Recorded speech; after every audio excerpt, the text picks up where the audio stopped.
أهلا وسهلا فيكم متابعينا حلقة جديدة من برنامج شرايها عليا. معكم علياء المؤيد. حوارنا اليوم مرة ثانية عن مرض السرطان وعلاجه بالطب البديل، طرق العلاج بالطب البديل والمكمل. معاي اليوم دكتور توماس لودي. مرة ثانية عندنا حلقات كثيرة سويناها عن نفس الموضوع ولكن بزوايا مختلفة. حوارنا اليوم باللغة الإنجليزية ولكن في ترجمة للحلقة كلها في الإعدادات للحلقة نفسها، فاضغطوا الإعدادات عشان تطلع لكم الترجمة. الحلقة كلها مترجمة. وموضوعنا اليوم عن علاقة الغدة الدرقية بالسرطانات. Thank you, Dr. Lodi, for coming on the show today. A big subject, the connection between thyroid and cancer. There's been a big debate, there's been talk about this back and forth, but no one really can pinpoint the connection clearly enough from the view of alternative therapy or complementary therapies. So how do you as a cancer doctor make the link? What do you look at? What do you test for? Is thyroid one of the biggest things you look at in a cancer patient? Which type of cancer specifically linked to thyroid? Any direction that you want to take with that? Very important topic. Iodine is never discussed when people talk about am I getting enough calcium, magnesium, and potassium, etc. No one looks at iodine. Iodine is also comes from the earth, but it turns out that nowadays, because of the way we our agricultural practices, where we have monocrops, it's very different than the way our ancestors lived, where they grew everything and they cycled it naturally. They knew how to do that. We no longer do that.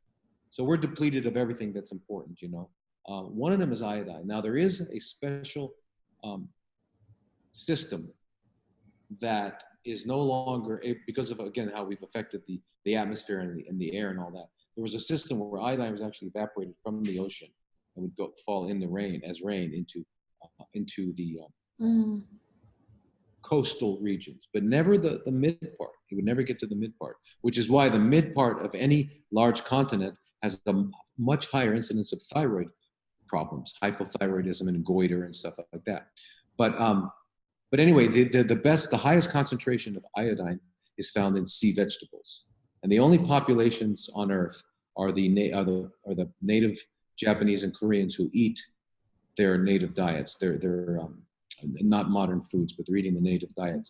And Japanese specifically, the average Japanese person who's eating a traditional diet gets about 12 to 12.5 milligrams a day of iodine.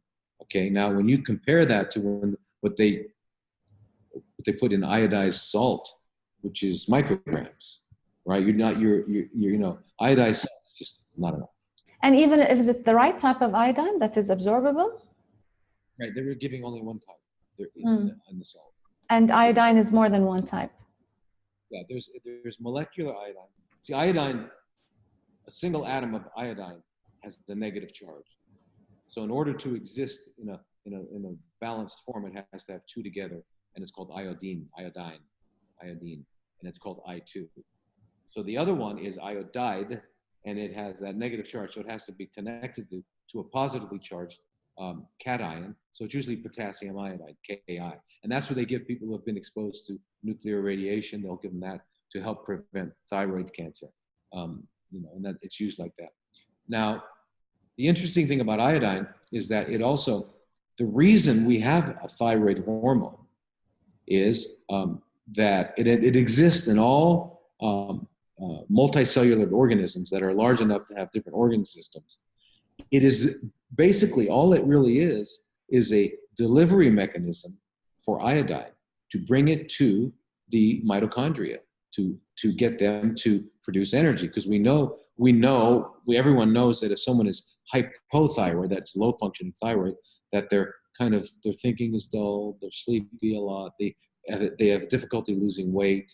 This is what the typical low thyroid. Whereas the hyperthyroid, their eyes are bugged out, and that's how there is. So basically, we can see from those two gross deficiency and excess, we can see what is known as thyroid disease.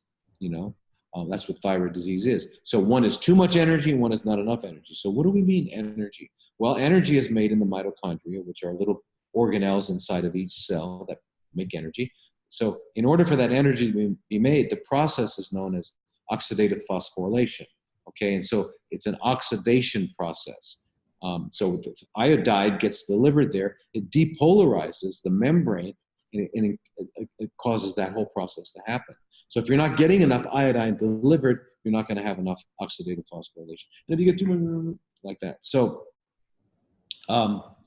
that's what the purpose of thyroid hormone is.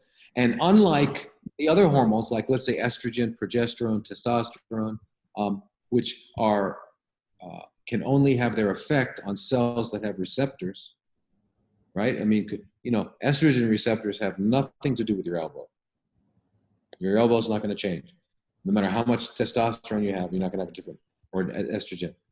Whereas thyroid hormones, thyroid receptors are in every cell. And we even have ones we have thyroid receptors on the mitochondria and on the outside membrane of the cell as well, and even nuclear.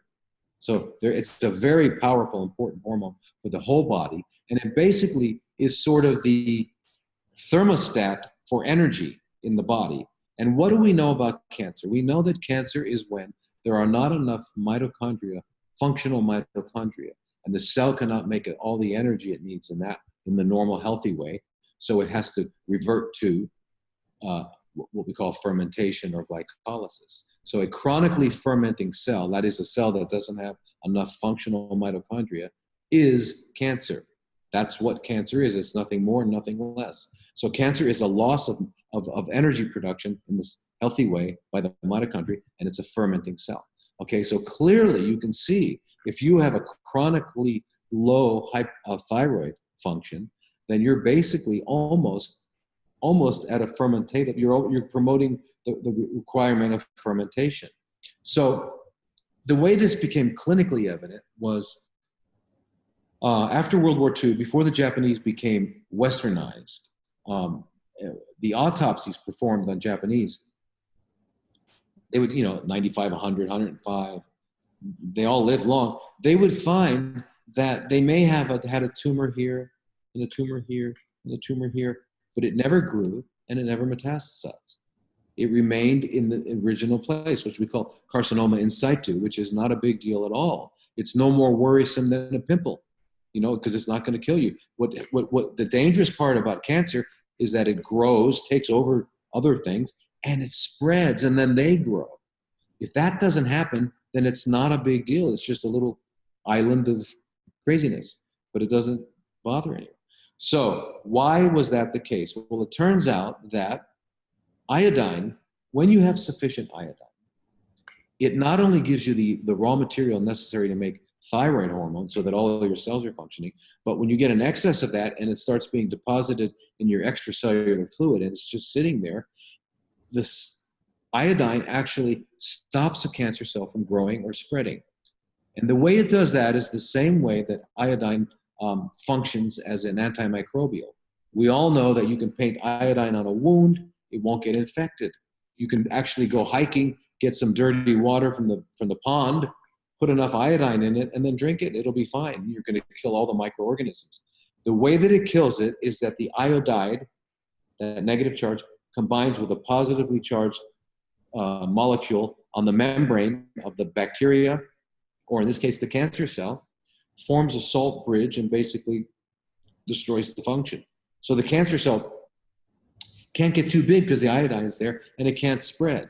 So and in fact, you can almost look at cancer as being an iodine deficiency. Yeah. If you had enough iodine deficiency, metastatic cancer. So even without the thyroid connection, iodine itself as a deficiency would be connected to cancer, even without the thyroid. Even without the thyroid. And an interesting thing about, we talked in another episode about hormonally related cancers. It turns out, very, very interesting, is that, and Dr. Jonathan Wright is take the credit for having discovered this, is that what we call fibrocystic breast disease can be completely cured, eliminated with iodine. Mm. Now, what he found was that you paint the liquid Lugol's iodine, the doctor paints it on the inside of the vaginal wall, but it only works in a woman who still has her ovaries. For a woman who's had her ovaries removed, this will not change her breasts at all. But if she still has her ovaries and this is painted in a specific way, then what happens is her fibrocystic breasts go away. How often? 100% of the time. So that's an amazing thing to understand.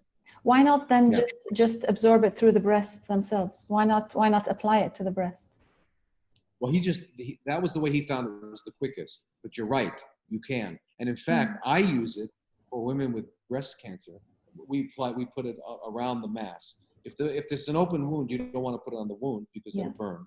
But you put it around it. And I had a woman actually with breast cancer who the main tumors were gone, but she had these little small tumors in her skin called dermal implants. And we just painted it. We had her paint it a couple times a day, and I don't know, 5 weeks, gone. So yeah. And then do you look at the absorption rate of the painted iodine to get an indication of how deficient or sufficient iodine she has? Exactly. That's kind of the old way of years. They did maybe 100 years ago, 80 years, 70 years ago. People would take iodine in the form of Lugol's. Now, Lugol's is, as we were talking before, is 50% iodide, potassium iodide, and 50% iodine. Iodine. Okay. And so that you paint it on let's say you put a few drops on your thigh, and you see how quickly it gets absorbed. And the quicker it gets absorbed, of course, the more deficient you are in it. And then you'll see as you start to fill up your tank that it just won't go away. And then you might even be stuck with a little round dark spot on your thigh.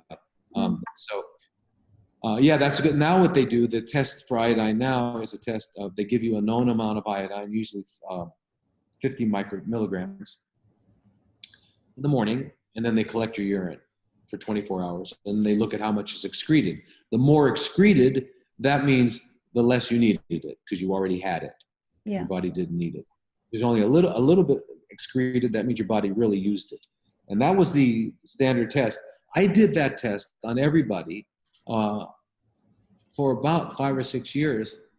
And I never found anyone who didn't need iodine, so I stopped doing the test. It's almost like chelation therapy. Even for someone like you who's living so close to the beach, with the iodine coming out, evaporating. I'm not eating seaweed. Doesn't matter. You can get it from fish.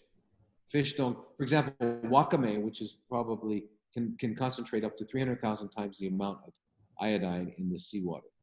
So when you get it, now wakame is that kind of there's those little squares that are on top of miso soup.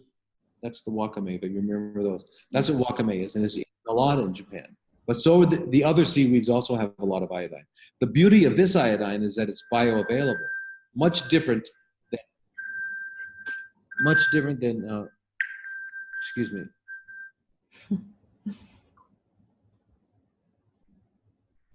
No, I was thinking about the evaporating iodine that you were saying, that it evaporates from the sea and then goes into the vegetables and the soil of the neighboring sea area, or maybe you even inhale it. Wouldn't you get access to it by even just living next to the sea? Yeah, you're right. You probably get a little bit more, but it's still not going to be, it won't be adequate. You actually need to ingest large amounts of it. And what I have found is that it actually takes about 9 months of at least 25 milligrams a day to get someone up to having enough. Yeah. So what about there is some, I read somewhere that if you take iodine but you're deficient in other minerals such as selenium, for example, then you could have the negative effects of iodine as well, that it can become pro-oxidant.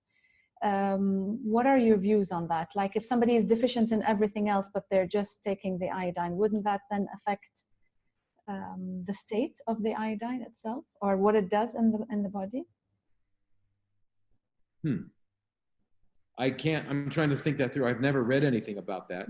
But so in other words, if you're selenium deficient and you take iodine. Selenium and iodine are those were the two that were said that need to be together, that you have to have enough selenium in order to take the big amounts of iodine to benefit. The only from it. connection I know between selenium and iodine is that in order for T4, which is the pro-hormone, the body makes, when the thyroid gland makes T4 and T3. T3 is the active thyroid.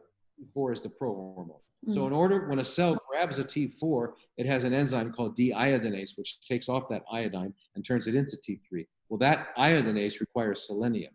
So that the only connection I know about between iodine and selenium is that particular one. Thyroid.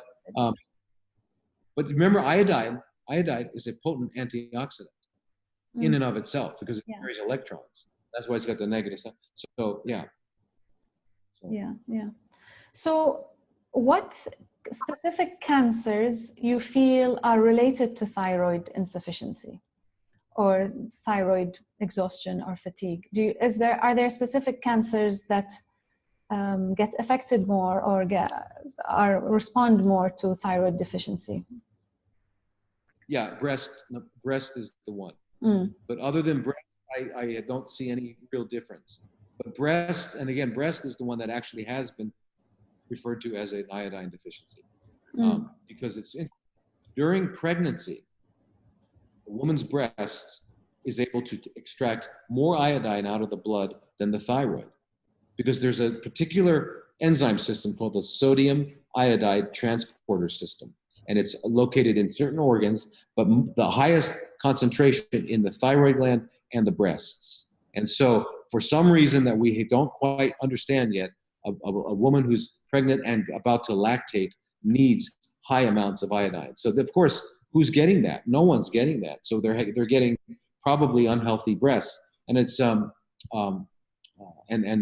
that may be why we're getting the cysts are developing. The fibrocystic breast, which eventually turn into breast cancers. And like I said, I've watched with my own eyes breast tumors melt with the painting on of iodine.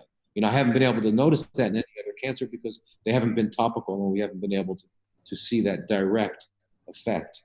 But I would say breast cancer, number one, you have to do. But with everybody that we have that comes to see us that has cancer, we start them on iodine. And what we do is we have to be careful with iodine a little bit because the original, Graves' disease is the autoimmune thyroiditis that causes hyperthyroidism, right? Graves' disease. Now, the original treatment and 100% effective cure was to give lots of iodine, right? This was original. Then Madame Curie came along and they decided, well, now we have to make this radioactive iodine. So they used radioactive iodine. Of course, it kills. The iodine goes to the thyroid and it eliminates the thyroid gland itself. And those people now are hypothyroid and they have to take thyroid medicine the rest of their lives. It's a crazy way of doing it. But I had a woman here in Thailand, extremely hyperthyroid, like this. Her antibodies were very, very high. I started her on iodine. I had to give her 100 milligrams 3 times a day to bring down her symptoms, her tachycardia and all that. Got her to having a healthy thyroid. And then we kept it like that. We had to lower the dose finally, eventually. And then it took 3-4 years of having no symptoms, but her antibodies were still high, which means I know she had the underlying problem. It took 3 years, and now antibodies are normal. Everything is normal. She's not on iodine or anything. Thyroid function is normal. It took a long time to replenish it. So iodine is, it's an amazing. It's one of those. It's one of those amazing medicines where it will cure the problem. Yeah, and you're saying it'll adjust to hyper or hypo because just having a problem in the thyroid is an iodine problem anyway. It's an iodine problem. So the point I was getting at is that since it does depress thyroid production, if someone is hypo, which most of us are, hypo, and you're giving iodine because you know that the problem is they need iodine, it could suppress the function. So what we do is while we're giving it, we monitor thyroid function, and if it's a little bit low, we give natural thyroid, and then the iodine. And we have to do that for about a year and a half to get enough iodine. So the only way to really test iodine or to test thyroid function is with your basal body temperature. We may have discussed this before, but basically, if we do a blood test, since there's not enough iodine in our diets, and iodine is a class of molecules, atoms, called halides, just like fluoride, chloride, and bromide. So since we do have plenty of those in our blood, but we don't have the iodine, when our body's making, when a thyroid gland is making thyroid hormone, the T4 might be 1 bromide, 1 chloride, and 2 iodides, or something like that, or fluoride. But anyway, it's dysfunctional. So even though the blood test is going to say, sure, you have enough T4 and enough T3, it might be totally dysfunctional because the person's still having symptoms. So what we need to do is replace the iodine, and we can't trust the blood test. So since we can't trust the blood test, we use basal body temperatures, and we collect. You get those in the morning when you first wake up before you get out of bed. You record it, and if after 5 days the average is less than 36.8 centigrade, then that means you are subclinically hypothyroid. So we give you 25 milligrams. After about 10, 12 days, you of iodine. Continue to take iodine. Then you take your basal body temperature again while you're still taking that one pill, the 1 iodine a night. And if it's still low, you add it. Then you'll add in a natural thyroid in the morning. Anyway, you might wind up needing 2 in the morning and 2 in the afternoon. Now, these desiccated natural thyroids have T3 and T4 in them. Okay, and they come from animals. The most popular one has been derived from pigs. So since we have a lot of people who are Muslim, we found from New Zealand, we have a place that makes it, that's from sheep or cows, right? And then since we have a lot of Indians who don't want to take anything from a cow, sheep turn out the best because no one's offended. That doesn't exist naturally in the plant kingdom. You can't have like the bioidentical from plants. No, it's only, it's only an animal. It's an animal type. Yeah. So in your experience, what would trigger cancer more, a hyper or hypothyroid? I know a thyroid problem in general would trigger cancer, but which one would be more of a trigger? You know, the problem is it's rare to have someone with hyper come to you. It used to be more common, more and more hyper. Why is that? Yeah, I'm not really sure because both are due to iodine deficiency, and both are an autoimmune response to an iodine deficiency. And when we say autoimmune, it's, the mistake is to think that the immune system's doing something that by mistake, it's done something incorrect, it's doing something wrong. It's not. It's doing something to try and adapt and fix the problem. That's what the immune system's doing. And so it's stimulating the growth of thyroid production, of thyroid cells. But anyway, it can't work because there's no iodine. And so you wind up with these two systems. One is hyper and one is hypo. But hypo is prevalent throughout the world. I see it everywhere. Hyper is just less. And I don't really know why. I'm not sure if anyone does. But for sure hypo, but they're both going to contribute because they're both low in iodine. And remember, it's iodine that's necessary to keep healthy energy production in the cells. Yeah. Well, we started this episode as a thyroid episode, but it ended up being an iodine episode, which is so important. I mean, I know this mineral is so not talked about. So my last question is the same last question I asked you about earlier. Why aren't people talking about iodine? I mean, I feel like when I mention iodine, I feel like I'm speaking the only one saying it. Not enough health practitioners are talking about iodine. It's amazing. I'm not even sure how that came to be. But there was a great article. You might want to see if you can find it on the internet called iodophobia. And I think it's called metaphobia. And this doctor wrote about it. And he gives a great summary of iodine for its use in medicine throughout all the years. And again, one of the reasons might be, it's the same reason why any other natural substance is not known about by the conventional doctors, because they're trained to find pharmaceutical products that will in there, and that's what their toolbox is pharmaceutical products. Iodine, you can't, it's a natural substance, you cannot patent it. You're not going to make money out of it. So there's no research there. And I'm blown away. I don't know, why is it that the endocrinologists, the specialists with hormones, don't even know this stuff? They literally don't know it.